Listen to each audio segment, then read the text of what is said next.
versos 16 ao 22, quando Jesus avisa isso, o fratricídio por causa da religião ou do testemunho da fé, aonde ele diz no versículo que um irmão entregará à morte outro irmão, e o pai o filho, e os filhos se lamentarão contra os pais e os matarão, quando ele prepara os discípulos para o testemunho da fé, dizendo: odiados sereis por causa do meu nome, mas quem perseverar até o fim será salvo. O que Jesus prevê aqui? É simples, senhores. A perspectiva é que a inteligência, o pensamento, o sentimento e a inspiração sejam contextuais e coletivos por meio de um processo, de pensamento gerenciado. Será redefinido o que eles querem sobre família, identidade, trabalho, comunidade, moralidade e ética. E homens passarão a serem guiados por esses valores compartilhados roboticamente dentro de um modelo de vida artificial que eles definiram. Gente sem consciência natural ou espontânea, sem características humanas, até mesmo sem sentimento, somente com o impulso, o consumo. E homens passarão a ser guiados por isso, pelo novo modelo do que é ser cidadão. Então Jesus está prevendo o quê? Que muitas famílias, que para se manter adequada a isso, vão preferir sacrificar um membro de uma família que não aceita. E caberá a ele o quê? Entregar as autoridades e excluir da plataforma disso. O fratricídio que Jesus está, na verdade, preparando a igreja, nada mais é do que de que todo esse pensamento processado, que as pessoas estão incorporando, vai ser a força que vai lutar contra nós e contra essa igreja, para não pensarmos como Cristo ensina. E Jesus está definindo exatamente isso, que nós seremos odiados por gente da nossa família. E aí cabe a perseverança de todos nós, de não se entregar mesmo assim. Eu vou dar um exemplo bom para isso. Quem não foi aqui vítima de constrangimento porque você estava sem máscara, de alguém que estava a olhar para você com cara de raiva, como querendo dizer: você não tem cidadania, você não tem conceito e responsabilidade de cidadania? Você já deve ter sido. O cara nem quer entender se aquilo realmente é útil, mas ele só quer cumprir o politicamente correto, porque ele entende o seguinte, que se nós nos adequarmos às normas, nós não temos benefícios, nós não temos existência. E passarão a coagir todos aqueles que não entendem igual ou então não aceitam essas normas. É onde entra a perspectiva escatológica que Jesus faz em Mateus 10, 16, 22. Isso vai chegar a um conceito tão frio que pai, mãe e irmãos não vão nem olhar se é da família. Vão dizer para a autoridade: pode pegar, porque ele não quer cumprir. É a perspectiva que nós estamos tratando aqui.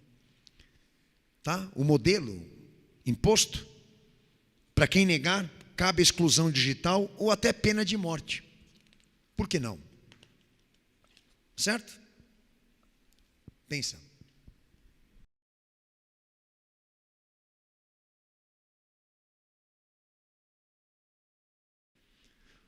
Quinta fase desse DVD: biotecnologia e transhumanismo, que precisa de uma quarta revolução industrial, que gera mercado e gera consumo exorbitante. A ciência assume totalmente o DNA humano. Agora, daqui para frente, nós vamos tratar a perspectiva da escravidão total. Senhores, o que eu vou falar aqui para vocês é surreal. Se já era um absurdo que vocês ouviram de mim, agora daqui para frente, então, vocês vão ficar assustados. Mas lá no texto de Apocalipse 9:6, Jesus diz a João, ao apóstolo João: naqueles dias os homens buscarão morte e não a acharão. Desejarão morrer, mas a morte fugirá deles. Eu, quando criança, eu lia esse texto e dizia: será que isso não prega a satisfação de Deus de querer fazer com que os homens paguem por tudo que eles fizeram, com praga, desgraça e sofrimento? Eu tinha conflitos, porque eu não entendia direito o que este texto queria dizer. Mas ao longo dos anos, com estudos e aprofundamentos, como que foi importante esse peso sair de mim, e chegaram ao entendimento de que Deus ele não tem uma tabela periódica de pragas da qual ele tenha que cumprir e sequer satisfação de fazer homens sofrerem. A praga que nós estamos enfrentando é corrupção. E os homens estão por detrás desse plano da escravidão. E é bem possível que o texto de Apocalipse 9:6 esteja prevendo uma era robótica, de metade homens e metade máquina. Porque o que faria um homem querer morrer e não conseguir? Se não estar conectado. Surge uma perspectiva possível de que seja isso aqui, tá? A confirmação de que Deus vai deixar essa corrupção chegar a esse ponto, de escravizar toda a humanidade, e até mesmo decidir quando ela morre, por causa da hiperconexão. Porque aí o ser humano já vai estar todo trabalhado roboticamente, ou seja, reconstruído, para ser mantido dentro de uma vida artificial e digital, que se ele quiser sair, ele não vai poder. Por isso que eu não quero mais estar aqui. Mas é pauta da agenda da ONU que eu vou falar para vocês, e os autores afirmam isso aqui. Que essa gestão global, que essa mente global gerou um banco digital de gêneros, controlado por uma estatal, e vocês sabem qual,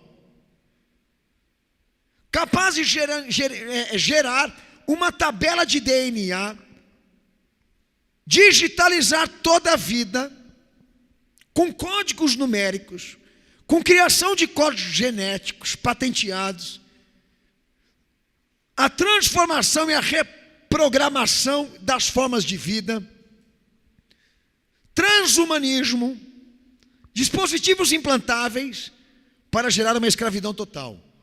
Um mundo corporativo, tanto científico como digital, que desempenhou o papel de invadir a democracia, dominar o mercado e agora se esforça para dominar a esfera da vida humana e da sua genética. A fusão da vida natural para a vida artificial, que não é acaso, já começou, e o mercado digital invade a esfera da democracia, dominando a vida alheia, com a capacidade de conectar o fluxo da informação genética entre células vivas de toda espécie. Senhores, eu estou lendo o que eles falam. Isso aqui eu não tirei de mim, nada do que eu estou lendo aqui. Desde 1980, a Corte Americana autorizou o primeiro registro de patente de um gene. Mais de 40 mil documentos similares já foram feitos, abrangendo quase 2.000 genes humanos. O mesmo acontece com tecidos tirados de pacientes e usado para fins comerciais sem permissão expressa de seus doadores. Aquilo que Hitler fez, que foi experimento em judeus com ciências de manipulação, eles continuam fazendo até o dia de hoje. E eles estão dizendo isso, que é criminoso. Na tua célula de identidade você fala que você doa órgãos. Aqui, eles pegam o corpo e não falam nada. Porque estão acima do poder, tá?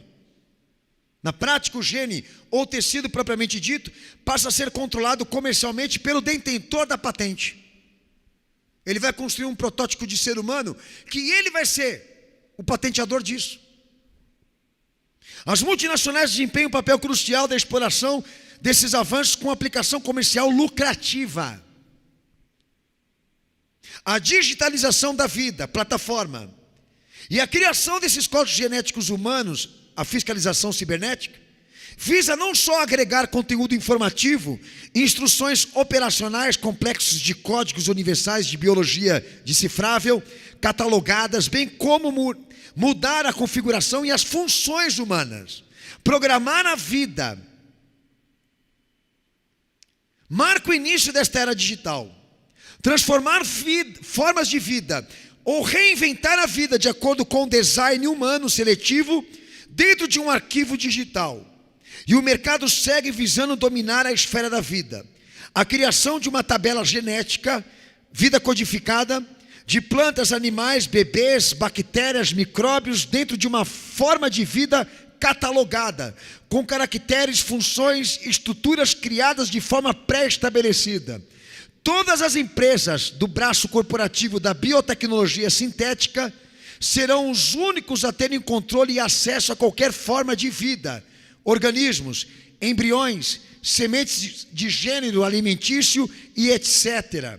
A vida fabricada, como chamam, assim podemos reconhecer, construída e avaliada por meio de um processo artificial, sem características hereditárias, com um genoma que leva a uma marca d'água, incluindo um código numérico que certifique que não é natural, e leva o nome de seus fabricantes. Quando o homem tiver uma etiqueta no corpo dele para dizer quem o fabricou, senhores, eu pergunto para mim, está na pauta da agenda, nós vamos chegar a esse ponto mesmo? De controlar design humano? Fala sério. As novas habilidades desenvolvidas pela ciência assumem o domínio do DNA humano, trabalhando pela mudança permanente da genética humana por meio de dispositivos implantados, como se fossem deuses, né? E o Conselho da Agenda Global do Fórum Econômico Mundial expõe um relatório de pesquisa profunda com pontos de inflexão tecnológica e impactos sociais publicados em setembro de 2015. Olha só. A seguir algumas mudanças tecnológicas que eles querem agora antecipar à sociedade e ao conhecimento que vão chegar ao mercado. Vamos estourar fogos agora. Peraí. A intervenção de doenças de natureza genética como o mal de Parkinson, Alzheimer, esclerose múltipla, câncer, diabetes, etc. Que é bem atrativo.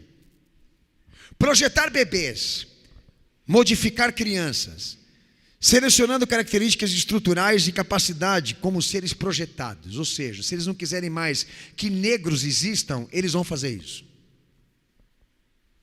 Você não vai poder mais ter filho quando você quer. Você só vai poder ter filho quando eles quiserem. E um filho que eles programem, design, com a cor de olhos, cor de cabelo, com tudo que eles querem. E uma marca d'água aqui, na poupança talvez, do Bill Gates. É lógico que é ironia, mas uma etiqueta que vai andar atrás de você, vai. Mais ético. Um bebê projetado.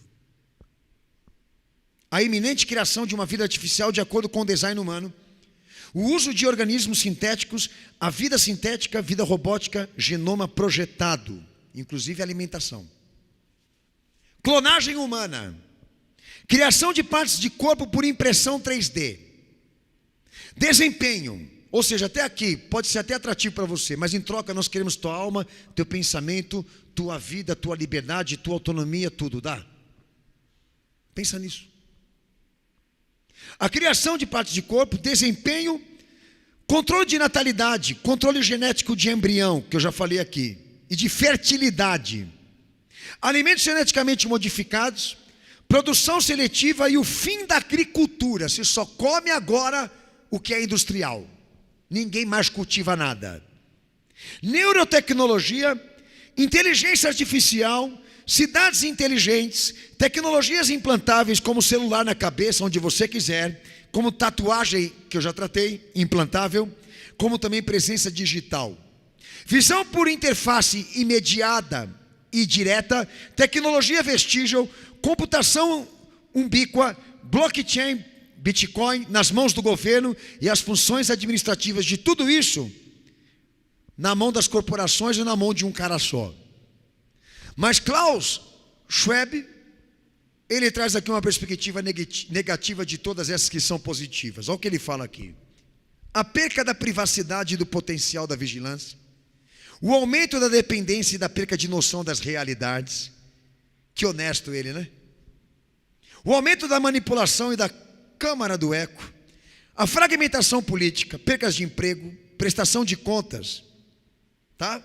Responsabilidade e responsabilização de governos por infringir algarismos, Ameaças existenciais para a humanidade, tributação em tempo real, para você que não gosta de pagar imposto, não tem como fugir do fisco agora. Primazia da propriedade intelectual como fonte de valor de produtividade. Produção controlada, ampliação de capacidade cognitiva humana que desencadeia novos comportamentos e novas culturas, gente robótica. Desigualdade exacerbada. Aumento de resíduos e eliminação de materiais descartáveis, pela impressão 3D que ele fala aqui. Em matéria, que vai aparecer para vocês aí na tela, transferindo o cérebro humano para um computador através de um microchip. Perspectiva da Neuralink e Elon Musk. Outra matéria, bioengenheiros imprimem fígado em 3D em funcionamento. Quem quer um fígado em 3D aí? Procura. Aqueles que já têm a patente disso, tá? Inclusive para alguns cara de pau, imprima uma cara nova, por favor, em 3D. Matéria da UOL em 2018. Firmas britânicas afirmam que planejam colocar microchips em seus funcionários, com aquela visão sofisticada de fazer você ser escravo, ou seja, um escravo moderno. Um mundo corporativo, científico e digital que invadiu a democracia pelo mercado agora domina a esfera da vida humana por códigos genéticos. A vida aqui neste tempo que será propriedade de um superestado onipresente e as características íntimas pessoais dos cidadãos virtuais estarão dentro de um cadastro digital. Serão reconhecidos como cidadão oficial, transhumanista. E esse é o prestígio de todos eles. Tem os superpoderes. E fora deste mundo tecnocrático, quem não aceitar não existirá mais. Entendeu? Ou você entra ou você sai. Essa é a perspectiva da era digital. Senhores, é uma tabela humana que eles vão ter em mãos para dizer como vai ser a humanidade nesse tempo aqui. Então essa escravidão chega ao nível assustador aqui na narrativa desses livros, tudo por causa de uma porta, uma única porta. A sofisticação da vida escrava que nós já temos, de ter que depender disso, de ganhar, de não ir para lugar nenhum. Tem pessoas que vão querer ultrapassar essa realidade. E é a isca.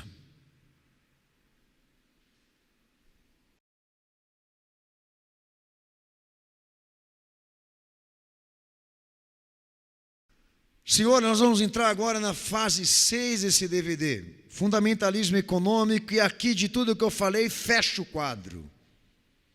Entraremos no mérito da moeda digital por um declínio universal da democracia econômica. Aqui é o caos. O sistema blockchain, moeda digital, circulação financeira dentro de uma perspectiva eletrônica, autoridade subjacente de confiança e uma central neutra, criptografada, controlada e inspecionando todos. Apocalipse 13, versos 16 e 17, Jesus diz: e fez que a todos pequenos, grandes, ricos, pobres, livres, escravos, lhe fosse posto um sinal na mão direita ou na testa, para que ninguém pudesse comprar ou vender, senão aquele que tivesse o sinal, ou o nome da besta, ou o número do seu nome. O compromisso global para promover a identidade digital única para todos.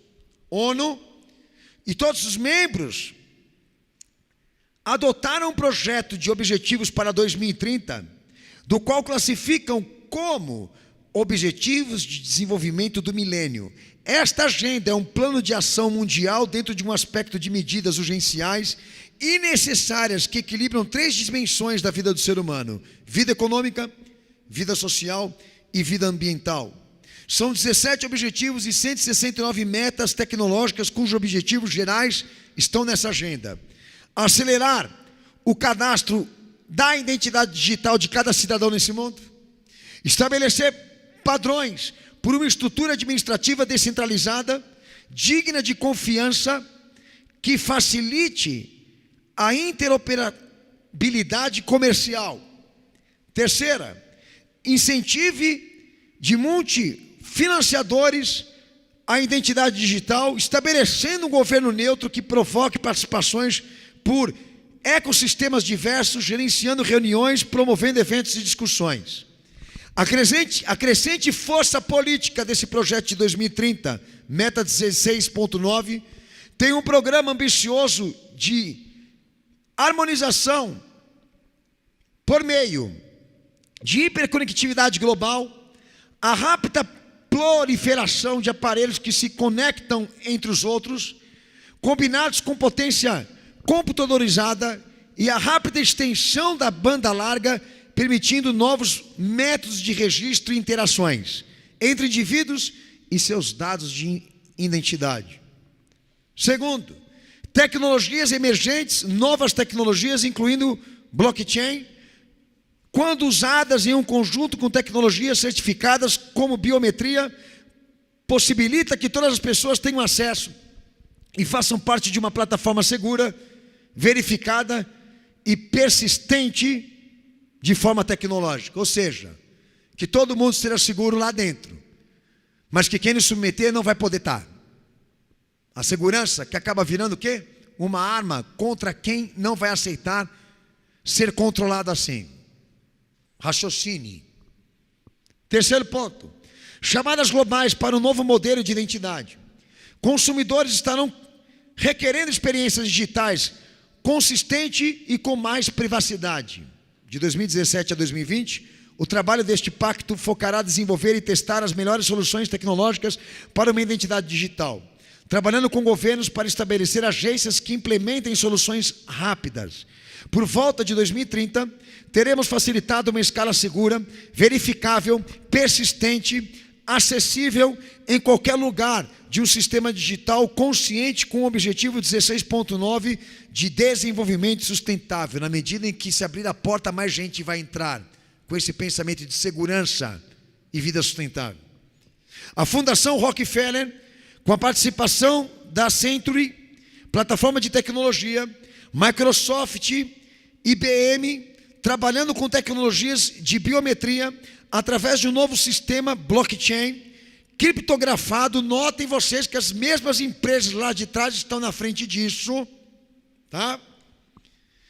Trabalhando por um sistema criptografado de assinatura digital para descentralizar identidades, usando o poder do mercado, estimulando consumo para introduzir autoidentidade digital. A identidade digital poderá ser 100% controlada pela Fundação Sorvin, criada pela IBM, pela Microsoft e outros grupos que trabalham com reconhecimento biométrico blockchain. A Sorvin Foundation é uma organização sem fins lucrativos que trabalha no desenvolvimento Sorvin Network, desenvolvendo credenciais online com serviços de segurança contra fraudes cibernéticos. Parceiras globais que trabalham para dar um empurrão da agenda da ONU para uma identidade digital. A Fundação Bill Gates e Melinda Gates, como Fundação Citi, Mastercard, Visa, Dolly Food, Walmart, Nestlé, Unilever, tudo gente de lá de trás que eu te falei lá de Hitler, né?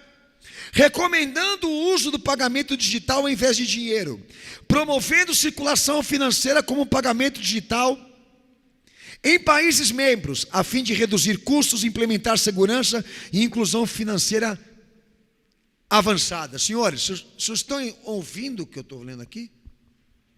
Isso vai ser gerenciado por uma empresa só, que eles indicaram. Eles quem, pastor?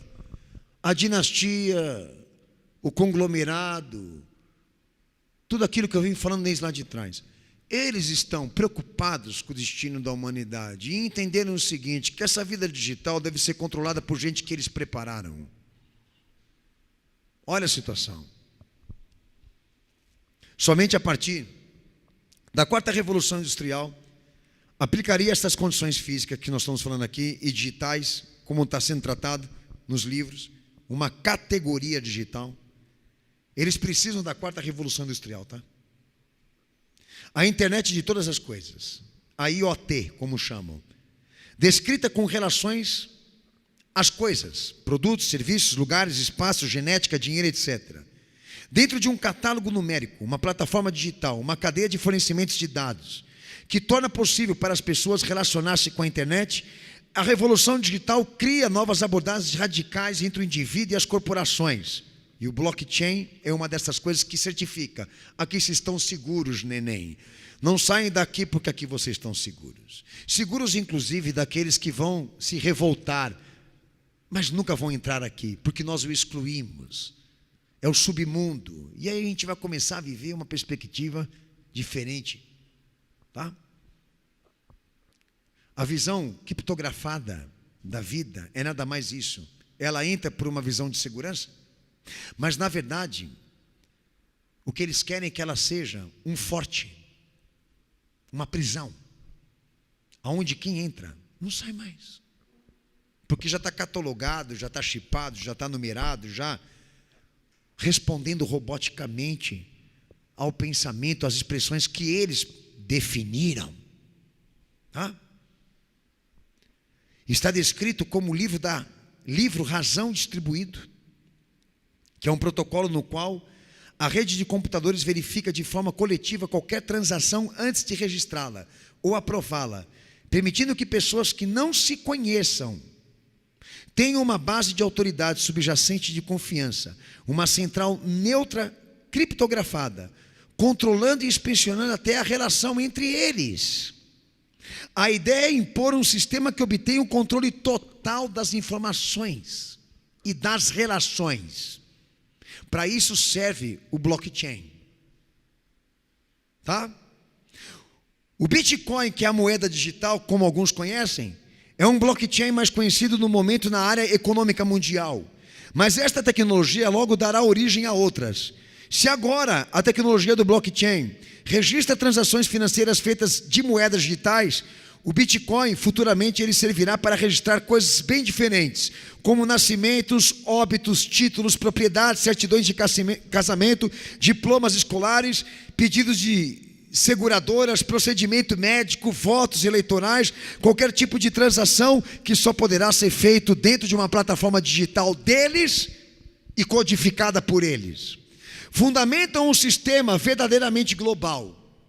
A eficiência, a velocidade, a utilidade, a segurança, a capacidade e a abrangência, que é a isca. Ah, pegou? Em troca, nós queremos o seu trabalho, a sua economia, o seu capital, a sua identidade, os recursos naturais, confiscado por nós, pelo nosso sistema, em troca dessas ações positivas de serviço e garantia. É o toma lá da cá, né? Que diz o ditado, né? Você quer, mas você vai ter que pagar. Numa matéria de Fernando Simon Luke, da UOL de 7/4/2007, a criptografia é uma linguagem cifrada do Egito Antigo e de arte militar. Trata-se de um conjunto de técnicas que permite tornar incompreensível uma mensagem, de modo que somente o destinatário, com acesso às convenções combinadas, chamada chave, pode decifrá-la.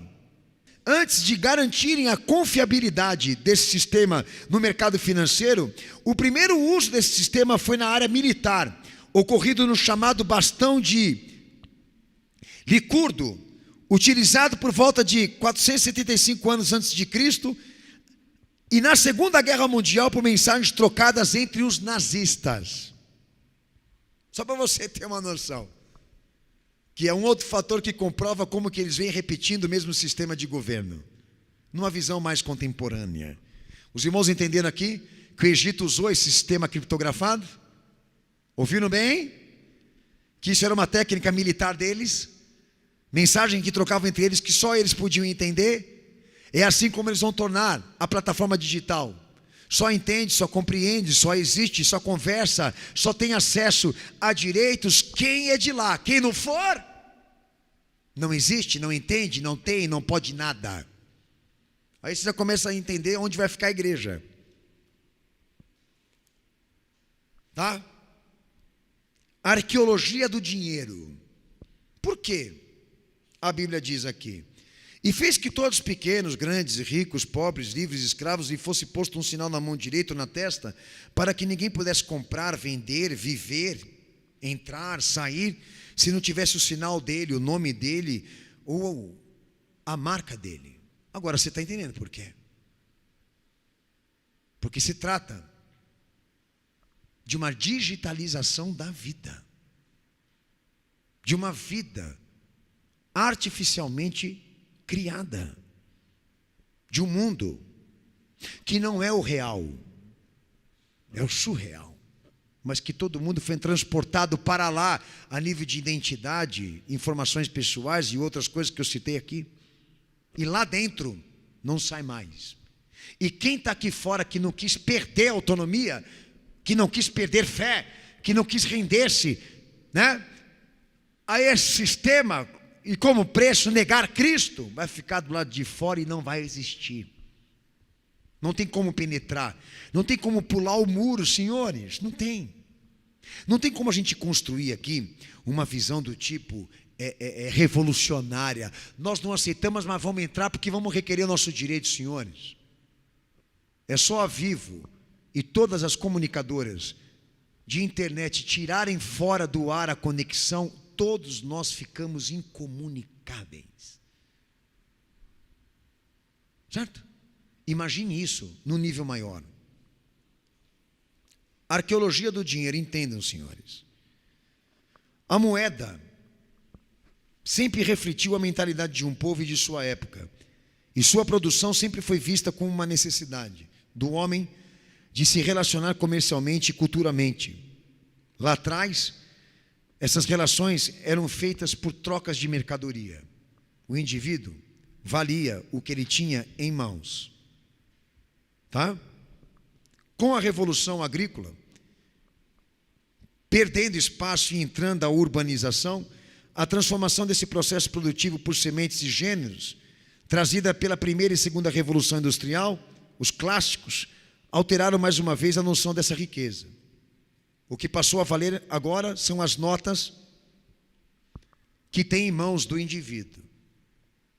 Por isso que vocês veem, inclusive na nota americana, os símbolos da maçonaria.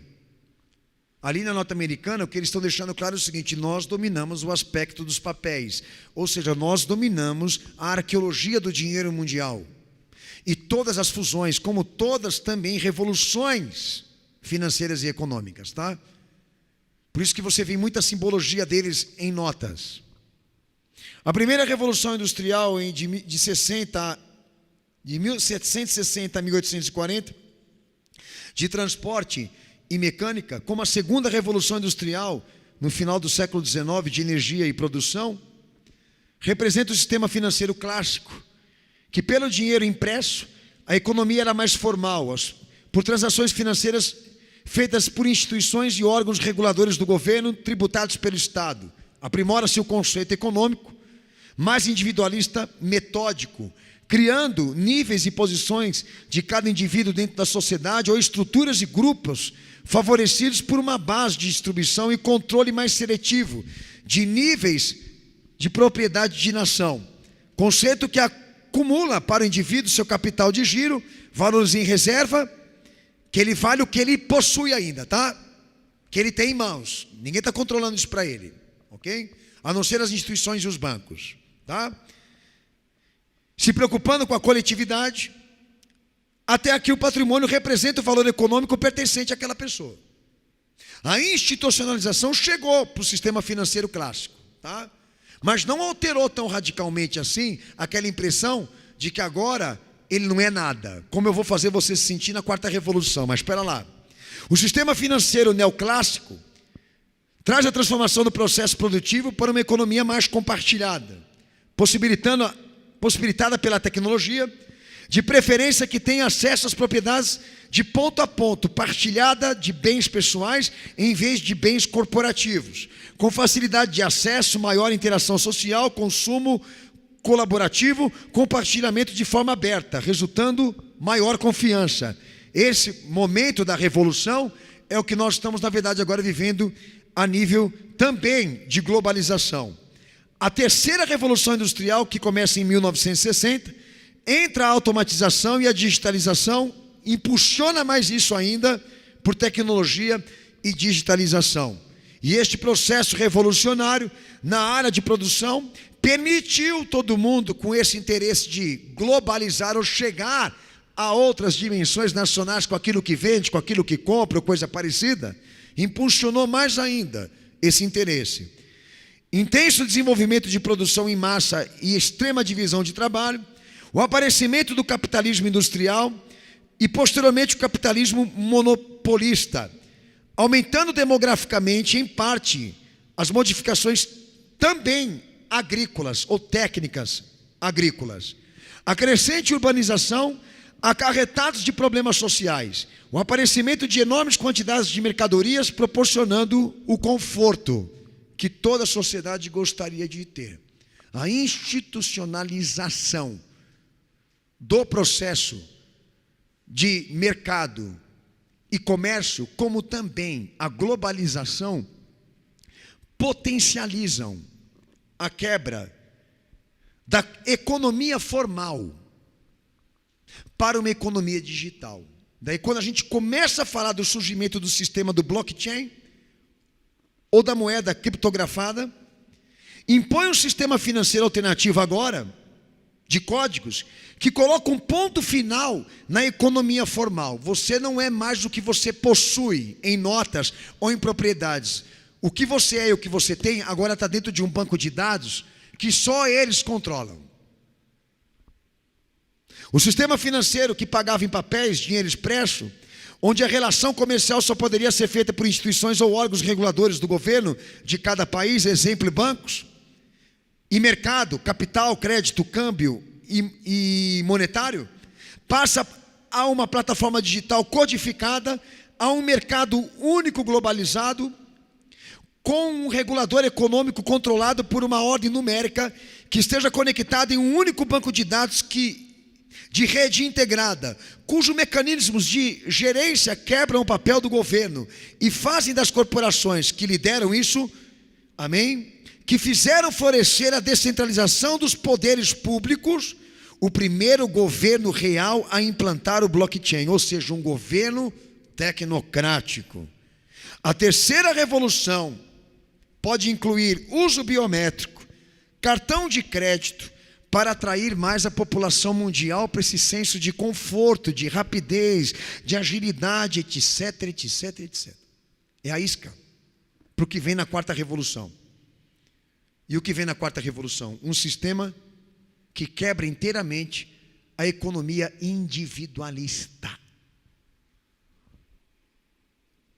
A matéria de 2006 vai entrar na tela vários bancos centrais, incluindo o Banco da Inglaterra, o Banco Popular da China e o Federal Reserve, estão querendo explorar o conceito de centralizar suas moedas digitais, usando a tecnologia blockchain. Pastor, o que o senhor tem a dizer para isso? Não vão conseguir. Isso vai ser gerenciado por uma única entidade holística, como foi dito, e foi previsto por eles também. Banco vai desaparecer. É só um momento de adaptação. A quarta revolução industrial, que já é uma vida digital e uma inteligência artificial, já compreende o controle e o domínio total dos indivíduos, sociedade, governos, organizações, tecnologias implantáveis, presença digital, dispositivos interconectados, computação ubíqua, cidades inteligentes, robótica nos serviços, seres projetados, neurotecnologia, etc. Certo? As etapas dessa revolução se dividem: conceito econômico individualista, noção de riqueza e a mercadoria e troca de bens em favores, isso já se descartou. Conceito econômico compartilhado, noção de riqueza, que é o valor de reserva em dinheiro em espécie, dinheiro em colchão, escondeu em colchão, esse cara não vai existir mais.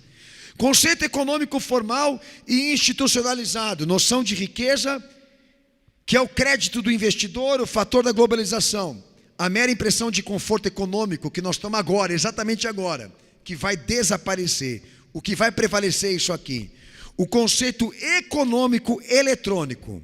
Sem dinheiro efetivo, uma sociedade sem dinheiro efetivo e sem sementes.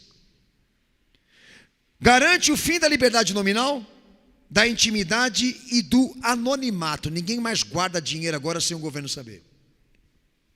Noção de riqueza passa a ser representada por cifras numéricas. Você vai ter um reloginho implantado, você não, entre aspas, tá? Um reloginho implantado, sabe Deus e mais em que parte do seu corpo, que vai trazer para você ali o bônus. E cada passo que você der é um bônus que você perde. É uma taxa que você paga. É mais ou menos a vida futurista. Você vai ver aqueles números virando zero. É isso que vai valer o ser humano e a vida, tá? Sérias, pequenas cifras. A noção de riqueza passa a ser representada por ordens numéricas ou cifras numéricas. A economia e o mercado estarão centralizados e controlados por uma única entidade financeira digital e uma carteira digital de créditos feito de códigos pessoais. Está entendendo aonde entra a marca da besta agora? A empresa de biotecnologia Monsanto, para garantir o sucesso disso, comprada pela Bayer por 66 bilhões de dólares, por exemplo, se preocupou em deter as patentes sobre a maioria de sementes implantadas no mundo todo. Em 2010, Neil Hall, especialista norte-americano da Universidade Estadual de Iowa, declarou: hoje a Monsanto controla cerca de 90% das sementes. A corrida para patentear genes e tecidos tem por objetivo da aplicação de um sistema que controla e programa a vida, e neste caso, o controle mundial da alimentação. Um acervo genético controlado por uma estatal mundial da alimentação, que por meio de empresas supranacionais processam vida alimentar sintética e os famosos transgêneros. Tá? A matéria Monsanto vence processo de 7,7 bilhões no Brasil, processo histórico de ação coletiva, motivo por sindicatos de agricultores brasileiros, e a decisão brasileira está alinhada com decisões semelhantes aos Estados Unidos e a Canadá. Monsanto investiu pesadamente em biotecnologia agrícola para se tornar o maior vendedor do mundo de sementes. Ô pastor, o que os caras querem com isso? A mesma coisa lá daquele banco na Noruega, que eles mantêm dentro do Polo Ártico. Todos os gêneros das sementes e todos os países foram solidários a doar isso. Lembra? Tá? A Embrapa, que pegou e colocou em PDF uma matéria de denúncia minha. Guardou lá, não sei porquê, na nuvem. Ela se ofendeu por eu dizer que aquilo ali é controle alimentar. Tá? É uma visão apocalíptica já da economia. O que eles querem? Senhores, o homem com sementes, ele produz o seu próprio alimento. O homem escravo da industrialização, ou dependente de patentes alimentícias, ele só come quando eles querem. A sociedade passa a ficar independente, passa a ficar totalmente dependente destas empresas que detêm o recurso ou o valor alimentar. Eu vou dar um exemplo. Vocês não querem, então nós também não vamos dar alimento. Então nós não vamos também dar sementes, e sementes transgênicas, tá? Que não se reproduzem, só produz aquilo, quando eles querem, no tempo que eles querem, tudo controlado por eles. O que você entende por isso? Você vê como que é profundo aquilo que Jesus falou a João? Ninguém compra, ninguém vende, ninguém faz nada se eles não deixarem. E por quê? Porque toda vida estará patenteada, e o homem não terá mais, não terá mais o individualismo econômico, a autonomia econômica, porque os papéis, tudo que ele possuía, o que ele tinha, foi para dentro de um banco digital, que agora é controlado por eles. E o propósito do dinheiro eletrônico é exatamente isso: é escravizar a economia mundial e tirar a independência econômica das pessoas. O governo mundial sabe que todos nós poderíamos quebrar um banco somente tirando o dinheiro de lá. E com a quebra da moeda do dinheiro em espécie, a moeda digital certifica o fim da intimidade, dos direitos individuais, do anonimato econômico, da independência e centralização dos valores pertencentes às pessoas. Uma ditadura digital global que visa não só controlar, vigiar, seguir pista das pessoas do que elas possuem economicamente, como a troca de bens, mas perpetuar o monopólio digital, com o número dessa pessoa, com o número desse produto, com o número desse valor acreditado e etc. Que seja escrava de licitações e sanções econômicas. Entende agora o que é o anticristo? Um potencial totalitarista que passará a controlar e chantagear a população mundial sem liberdade nominal, sem dinheiro efetivo, sem sementes, poder interromper seu acesso ao dinheiro eletrônico, carteira digital, por qualquer motivos políticos ou constitucionais. Serão inimigos do Estado e deverão apagar seu número ordenador central com uma simples frase: pessoa indesejável. Caberá exclusão digital se houver revolta. Como sobreviver numa época como essa? Se tudo é providenciado pelo Estado digital, como sobreviver? Eu digo dentro de uma perspectiva de revolta. Eu não quero aceitar esse negócio. Mas não cabe mais você decidir se você quer ou não. Quem decide agora é eles, dentro dessa perspectiva de quarta revolução. Agora eu vou entrar no mérito para encerrar isso aqui. O que seria uma perspectiva tribulacionista? Senhores, uma igreja vivendo nessa época, eu não quero. Da onde vêm as licitações? Da onde vem a arbitrariedade? Porque agora eles dominam todos os aspectos da vida. E de uma vida artificial que eles criarem, todo mundo acatou. Está todo mundo pagando pelo pecado aqui, senhores. Mas uma perspectiva tribulacionista. Para aqueles que querem ficar na tribulação, os super-heróis que eu mencionei, os deixados para trás, vamos derrotar o anticristo. Vamos vencer o anticristo. Vai lá, filhão, vai firme, porque eu não vou estar nessa parada. Espero que o meu Jesus volte antes. Uma perspectiva: o fim da intimidade, do anonimato, dos direitos individuais, da independência, a descentralização dos valores pertencentes a uma única pessoa. Ninguém mais é o que tem. Ninguém mais é o que tem, o que possui. Agora é o que a internet diz. Agora estamos dentro de uma perspectiva de uma gestão 100%, uma gestão global, 100% virtual e totalitarista. Ponto. E Jesus falou que vai chegar lá. Dentro de uma perspectiva de um cadastro digital único, gerando cidadão virtual de prestígio. Agora você é prestigiado porque você tem um banco virtual, porque você tem uma identidade virtual, porque você tem um cadastro digital. Isso vai fazer você se sentir superior àqueles que não têm, que estão no anonimato. Vocês querem uma noção disso?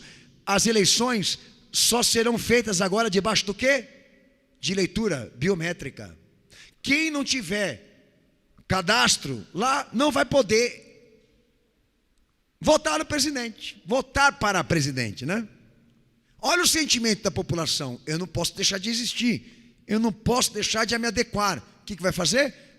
Já é um vício, vou lá me cadastrar. É assim. O sentimento de prestígio, o sentimento de superioridade em relação àqueles que vão se revoltar. Vocês não vão ser nada, é assim que eles vão pensar. Nós existimos, vocês não.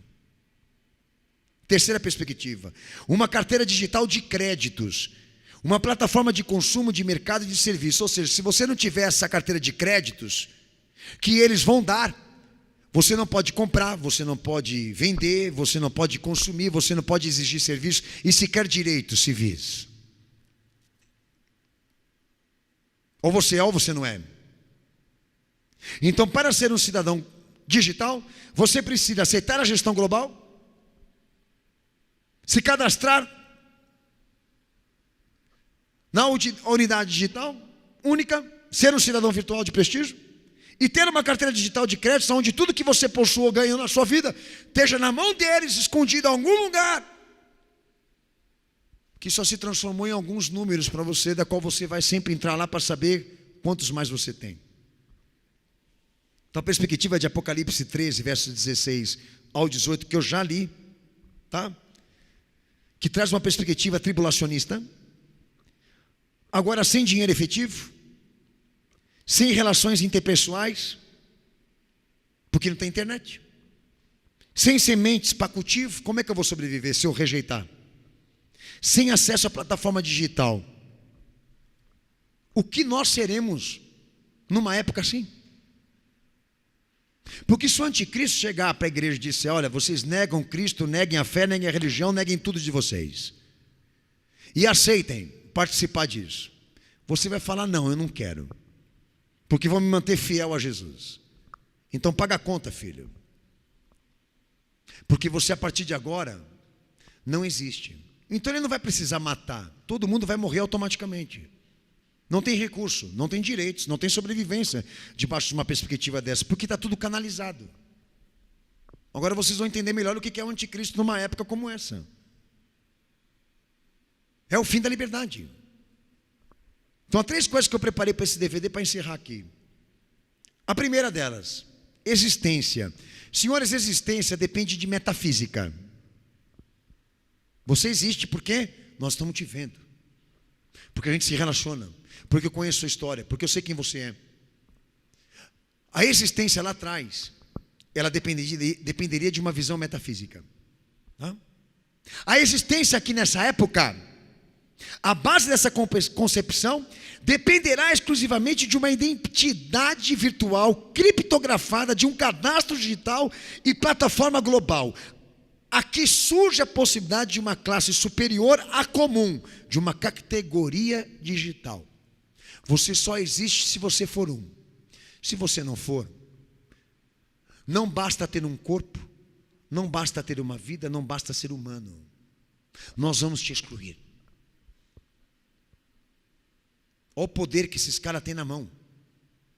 Outro detalhe: liberdade, uma coisa que todo mundo discute. Autonomia. A base dessa concepção de autonomia é o seguinte: você é humano, então você merece o direito de qualquer outra raça ou qualquer outra pessoa. Todos somos iguais. Eu digo na questão dos direitos humanos, tá? Não se divide por classes. Isso que estão discutindo agora aí sobre direitos humanos é uma tremenda de uma besteira. Porque o preto é igual ao japonês, o japonês é igual ao branco, e etc, etc. Não tem que ficar discutindo direitos. Humano é humano. É aquilo que eu disse para vocês. É a concepção da inferioridade, senhores, que dá potência para eles, tá? Mas nesse detalhe de liberdade, a liberdade é autonomia. Autonomia, eu quero dizer o seguinte: você existe porque você é humano, você tem vida humana, então você tem direitos. Agora, nessa perspectiva, muda, porque a base da concepção de liberdade passa a ser uma propriedade intelectual jurídica, impondo um padrão de valores e princípios do qual sejam coletivos e individuais, ao mesmo tempo coletivos e individuais, e a forma de se expressar e pensar agora vai ser monitorada, controlada e fiscalizada. Você não pensa mais por você mesmo, você não se expressa mais por você mesmo, agora você faz do jeito que eles querem. É um pensamento robótico. É uma expressão robótica. É o fim da liberdade. Então há 4 conceitos que eles vão dominar, que eu já disse aí: identidade, moralidade, família e ética. Como religião, como todas as coisas que vocês queiram aqui que vem colocar. Acabou. E como a igreja pode resistir a uma perspectiva dessa? Vocês querem esperar por ela e enfrentar? Não é bíblico, mas quer, fique por conta. Você não conseguiu servir Jesus, com todas essas facilidades você vai conseguir servir a Ele numa época assim? É só pensar. Terceiro princípio: direito. Todos têm direito à justiça. Mas a perspectiva do direito, agora, nessa visão tecnológica, é que a base desta concepção dependerá de valor creditado. A carteira virtual, quem tem ela tem crédito, quem não tem, não tem nada. Exemplo, crédito social da China, que já é um experimento social disso, para quem conhece aí. Trabalho, economia compartilhada, capital, créditos, recursos, produtos, serviços, só por meio de licitação do governo e sanções jurídicas. Por isso, para quem está conectado e tem acesso concedido. Você é quem? Eu sou o fulano de tal. Não é o teu nome que eu quero, é os teus dígitos. Fala aí o teu número, digita a tua senha. Ah, a gente não conhece você aqui não. Aqui, já viu senha inválida? Senha inválida. Já viu nome inválido? É isso.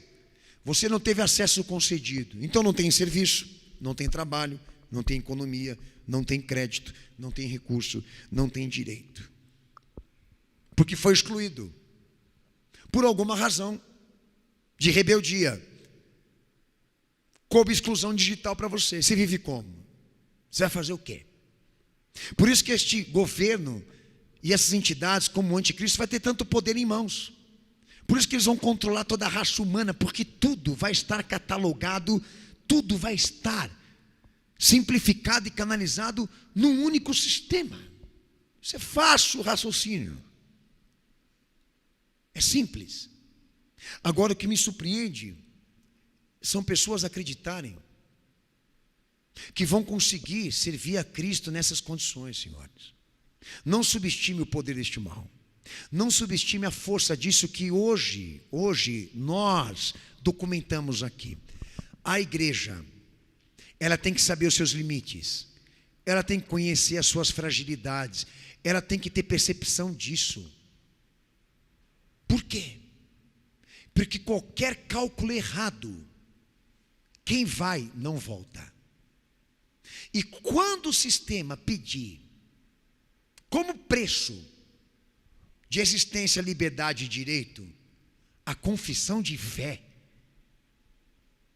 e a obediência a Cristo, para aqueles que são materialistas e que já foram trabalhados como eu tratei aqui, não vão conseguir negar. Por isso que esses conceitos de que basta moral, que basta moral, que basta santidade, precisa de muito mais do que isso. Como também outro conceito, pode pôr aí na testa, onde você quiser aí, que quando vier a sanção e as implicações que ferem a fé, a gente larga disso como se fosse um pingente, senhores, tomem cuidado. Por isso que eu falei da sinarquia, por isso que eu falei dessa fraternidade de intelectuais, eles se infiltraram dentro da igreja para fazer esse mix de teologia e intelectualismo para envenenar todo mundo aqui a aceitar o que vem aí. Intelectuais que trabalham para isso, para te convencer de que a ONU é o melhor governo que poderia haver e de que tudo aquilo que ela traçou em agenda é uma carta de esperança para você, de um mundo melhor. Você vai acreditar nisso? A carta de esperança que eu creio é a que Jesus deu à igreja. Ele volta e volta para arrebatar a igreja. Tudo isso que eu falei no DVD trata, confirma cada aspecto da narrativa dele, do que ele avisou e do que ele disse, com ciência, com materialidade, com fatos. Ninguém esperasse que a gente fosse chegar a esse ponto, mas nós chegamos. E agora o que nós temos que fazer é encarar o quê? Até que ponto nós estamos comprometidos? Porque quem precisa se disciplinar, a hora é agora. Tá? Ah, eu estou só no dedão da biometria, pastor. Então começa a trabalhar uma perspectiva de vida de um dia não depender mais daquilo. De um dia que tiver que largar para valer. Começando pela questão do implante de biochip no corpo, que é uma coisa insustentável para cristão. Que eu já passei por isso e não vou retomar. Tá? Procurem conhecer os limites. Trabalhem as vossas fraquezas e as vossas limitações. Procurem em Cristo resolver o vosso problema moral, espiritual e de fé. Construam um contexto com Cristo. Nós vamos precisar para enfrentar o que vem aí. Não subestimem este poder.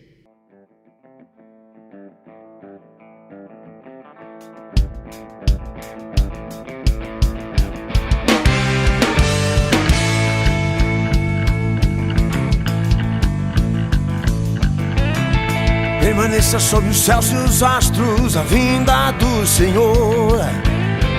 Permaneça sob os céus e os astros, a vinda do Senhor.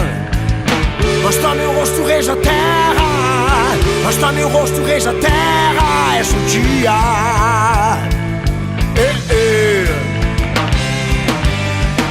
Peço os montes aos rochedos, escondei-nos do Senhor. Peço os montes aos rochedos, escondei-nos do Senhor. Mostra meu rosto, Rei da terra. Mostra meu rosto, Rei da terra. És o dia.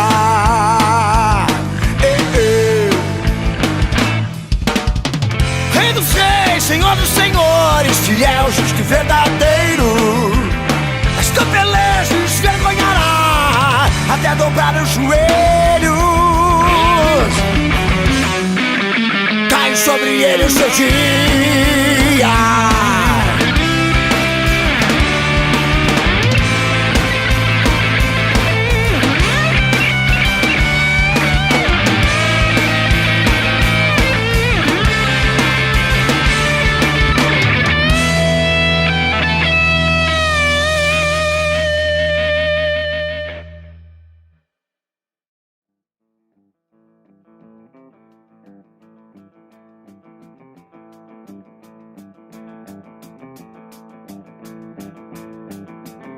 Mostra-me o rosto, Rei da terra.